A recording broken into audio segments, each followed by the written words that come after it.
નમસ્કાર દર્શક મિત્રો, ઇન્સ્ટન્ટ ઇન્ડિયા ન્યૂઝમાં આપનું સ્વાગત છે। આજના મુખ્ય સમાચાર। નસવાડી તાલુકા પ્રાથમિક શિક્ષક સહકારી મંડળીના ચૂંટણી ઉમેદવારી ફોર્મ ચકાસણીમાં હોબાળો।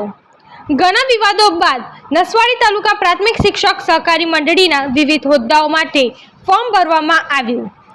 પ્રમુખ અને કારોબારી સભ્ય માટે કુલ 34 ફોર્મ ભરવામાં આવ્યા। આજ રોજ ફોર્મ ચકાસણીના દિવસે 34માંથી 16 ફોર્મ રદ કરવામાં આવ્યા।